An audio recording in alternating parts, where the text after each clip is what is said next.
보상스토리입니다. 안녕하세요. 보상스토리 송팀장입니다. 안녕하세요. 김소정입니다. 오늘 돌아온 골절 스토리. 근데 왜 밑에서부터 차근차근 올라온다고 하더니 갑자기 이제 발가락, 발목밖에 안 했는데 무릎, 여기 골반 다 건너뛰고서 왜 갑자기 늑골이에요? 너무 많아서. 뭐가? 늑골이랑 흉골, 골절되셨다는 분들 네. 상담이 너무 많아가지고 이걸 한번 얘기를 하고 가는 게 우리도 맘 편할 것 같아가지고 먼저 설명드리고 그 잘 부러지는 데 위주로 하는 게 좋을 것 같아서. 몰래 영상 다 찍으셨는 줄 알았어요. 저 빼고. 아. 삐졌었구나. 그래서 몰래 찍으려고. 나 빼고 지금 다 찍었어? 이래서 지금 제가 아무것도 안 하는 것 같아도 가만히 앉아만 있는 것 같아도 다 하는 역할이 있는 거예요. 돈 안 되는 골절 몇 군데가 있잖아요. 그 중에 하나잖아요. 늑골. 그렇죠. 늑골 골절 당하신 분들이 나 이렇게 해서 늑골 골절 당했는데 합의금 얼마나 받아야 돼요? 이런 질문들 되게 많이 하시거든요. 그쵸, 많죠.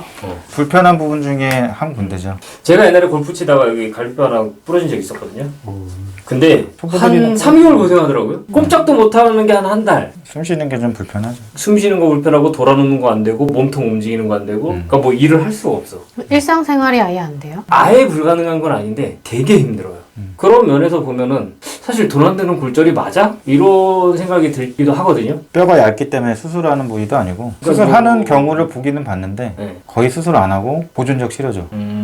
보호대 같은 거 해놓고 그렇죠. 안전관리 취하세요. 뭐 이런 거 정도. 사실 나도 골절이 이렇게 뼈가 이렇게 어긋나 있었어요 그때. 그러니까 틀어진 거지. 근데 이 상태로 그냥 붙여 있어요 지금도. 그 사진 찍어 보면 이제 여기 이제 진이 나오거든요. 뼈가 붙을 때. 그 둥그렇게 그렇게 돼 있어 지금. 더 두꺼워진다는 얘기도 있고. 근데 어차피 원래 그 모양을 찾아가기 때문에 뭐 아주 막 비대해지지는 않아요. 그러니까 거기에서 이제 모양이 이제 돌아오는 거죠. 늑골 골절은 뭐 발견하기도 어렵다라는 뭐 그런 얘기들도 있고. 발견이 어려운 것보다 골절선 자체가 뭐 이렇게 사선이나 이렇게 똑 부러지는 경우 좀 드물고 약간 이렇게 사선으로 이렇게 좀 길게 닭뼈도 보시면 알겠지만 갈뼈도 얇잖아요. 얇아. 그래서 뭐 잘 부러지기도 부러지는데 똑 부러져서 이렇게 어긋나는 경우들은 이렇게 많진 않고 거의 거기서 이제 뭐 금이 간다거나 아니면은 뭐 틀어지면서 이렇게 부러져 있는 상태이기 때문에 그렇게 그냥 붙어 있는 경우들도 있어요.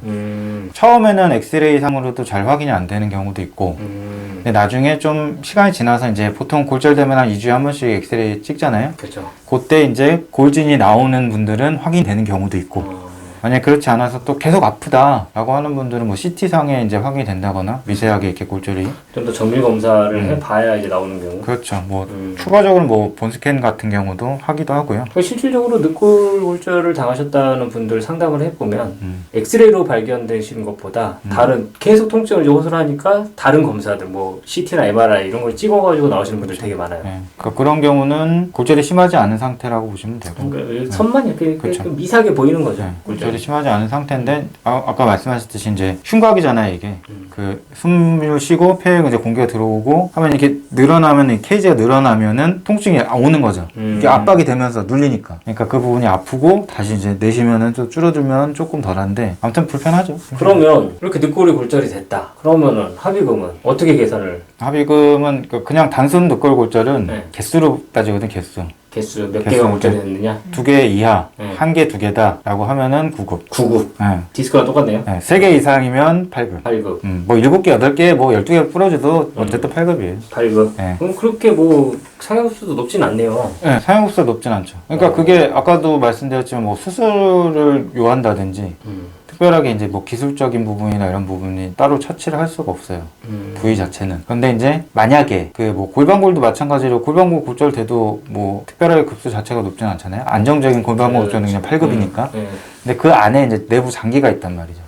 뭐 골반 같은 경우는 이제 뭐 신장도 있고 뭐도 있고 뭐 콩팥도 있고 그렇죠. 뭐 여러 가지 이제 그 부분 방광도 있고 여러 가지 있는데 위쪽 그 늑골 같은 경우는 실제적으로 이제 그 폐가 있고 거기 뭐 횡격막도 있고 뭐 위도 있고 뭐 여러 가지 있잖아요. 그렇죠. 그럼 내부 장기들을 또 보호하고 있는 거니까. 그러니까 그 부분들이 골절이 됨으로 인해서 뭐 예를 들어 폐를 찔렀다. 아니면 내부 장기를 찔렀다, 손상을 시켰다라고 하게 되면 이제 급수가 높아져요. 아, 그 기흉, 뭐 혈용 네. 그 얘기를 말씀하시는 뭐 거예요? 혈용 같은 경우는 폐에 이제 공기가 차면 이제 기흉이고 피가 차면 혈흉이에요. 근데 이제 단순히 찔렀다라는 부분으로 혈기흉이 있다라는 부분만으로는 그것도 급수 자체가 높진 않고요. 거기에서 이제 삽관술이라고 해서 관을 삽입을 해서 피를 빼냈다, 빼내는 거. 공기를 빼냈다 까지 하게 되면 이제 거기서부터는 중상이에요. 아, 뭐 물어보셨던 부분도 이제 장애가 나오냐, 그죠. 늑골골절도 장애 나와요? 하고 물어보시는 경우 있는데 장애 나와요. 나오는데 주는 경우 거의 드물죠. 왜냐면은 아까 말씀드렸듯이 골절 자체는 급수가 낮고 그 다음에 뭐 혈기용이 나왔다 라고 해도 삽관술 시행하지 않으면 급수가 낮아요. 그러면 장애를 주기가 애매한 거죠. 그렇죠. 네, 장애율 자체도 아주 썩 그렇게 높지는 않거든요. 뭐 예를 들어서 늑골이 한 3-4개가 골절이 됐고 하나가 이제 골절이 되면서 폐를 찔러가지고 뭐 혈기용이 생겼고 삭관까지 했어. 네. 그렇게 해가지고 이제 피도 빼내고 했단 말이에요. 네. 그러면 장애를 주는 게 맞겠죠, 그거는. 그쵸. 실질적으로 장애를 주고 합의를 하는 게 맞을 것 같은데. 근데 반대로 생각하면 장애라는 뭐가 이상이 있어야 되는 거잖아요. 늑골은 골절 낸다고 그래서 숨을 못 쉬거나 하지는 않아요. 아이, 내가 숨 못 아니, 쉬었다니까. 못 쉬는 건 불편할 뿐이지 그렇죠. 아예 못 쉬지는 않으니까. 그래서 이제 그 부위 자체가 아프긴 한데 네. 솔직히 급수 자체도 높지 않고 나는 아파 죽겠는데 그렇다고 수술을 할 수도 없고 뭐 치료를 여기다 물리치료를 할 수도 없고 그렇죠. 그러니까 그런 부분이기 때문에 약간 계륵 같은 그런 느낌인 거죠 실제로. 그러니까 부위상으로 보면 되게 불편하긴 한 부위인데 위험할 수도 있고 장기를 찌른다거나 하면은 근데 찔러도 뭐 피나 공기가 차도 그걸 빼내야지 뭐 돈이 되는 약간 그런 부분인 거죠. 어렵네. 네. 그래서 어려운 거예요, 늑골 골절이. 팀장님도 아마 저한테 많이 물어보셨을 거예요. 골절인데 왜 합의금 이것뿐이 안 되냐고. 그럼 골절은 그냥, 그래. 똑같이 늑골은 그래. 늑골 골절 같은 경우는 또 주수도 이렇게 많이 안 나와요. 한두 개면 한 4주? 4주서부터 해갖고 5주, 6주? 뭐 그 정도? 6주도 거의 못 본 것 같아요. 한 5주 정도? 보통 4주 많이 본 거 네, 같아요. 4주나 5주. 네. 그 정도면 끝나요. 저 한 3개월 고생했거든요, 진짜. 네. 아파가지고. 그러니까 본인만 아는 거죠. 나만 아는 고통인 거지, 보통.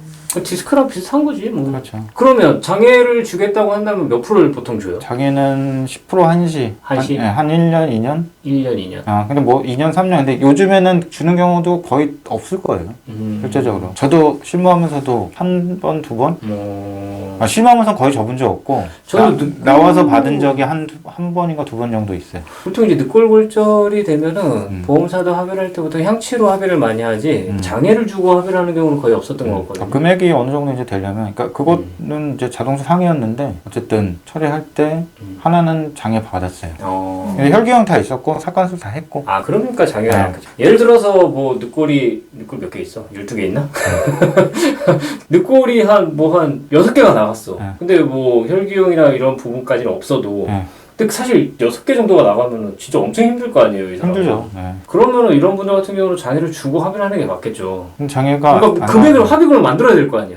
어쨌든 그러니까 담당자 입장에서는 네. 그렇다고 무턱대고 장애를 줄 수는 없어요. 무슨 이게 뭐 사실도 있으니까. 관절이 있거나 뭐 이런 부분이 아니니까. 그러니까 이게 장애는 있긴 있는데 되게 한정적이고 그렇다고 장애를 줄 수 있는 요건 자체도 넓지 않다.